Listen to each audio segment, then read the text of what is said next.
Nagpalang araw mga rockers dyan. Bilang electrician, may mga araw at pagkakataon magkamali tayo sa ating mga ginagawa. But hindi ibig sabihin, suko na tayo at maglugmok. Ganyan lang talaga yan. Tao lang tayo. So, kailangan lang maging mahinahon at mag-isip. At balik sa schematic natin upang makita ang problema. Kagaya ng patutunghayan natin ngayon sa bidyong ito.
So yan ang mga loads, so blink yung ano natin, yung track light. So may mali sa ating termination ng wire. So balik tayo sa diagram. So ito yung nangyayari mga crackers, no? Ito yung dapat na mangyayari sa diagram sana, no? Yung implement natin. Dapat yung mga load natin ipapas. May return siya, no? Patungong line to or neutral. Ito nang nangyayari. So sa switch natin sa LED strip, so sa load side niya tama naman 'yun. So yun tama talaga yung pagkaka-wire. Yun lang, yung return niya patungong neutral sana. So ito yung nangyayari. Ito yung nakikita natin.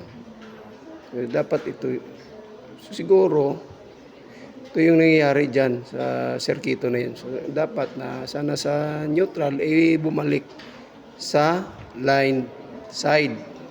So, kaya nagkakaroon ng yung pag blink-blink ng ating track light. No? So, mali na mali na pagdetermina, no? Pag-terminate ng wire natin. So, yun. Drawing tayo ng schematic ulit. Pakita ko sa inyo yung tamang yun. So, bago na yun na load side patungong LED strip. So galing LED strip, so terminate tayo patungong neutral. So yan ang dapat natin gawin. So yan ang wastong pagwa-wire niyan. So wala tayong magawa. So gamitin ang hagdanan, no? Buti na lang hindi nakasara yung isami. Meron pa tayong manhole doon. So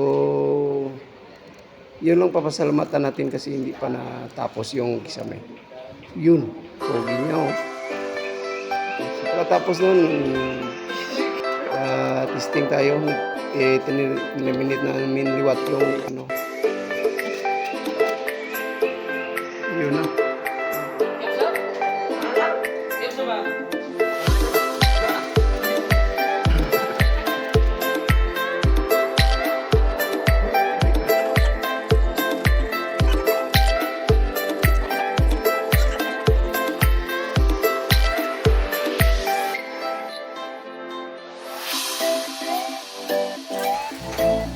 Pati ang kuwan, pati.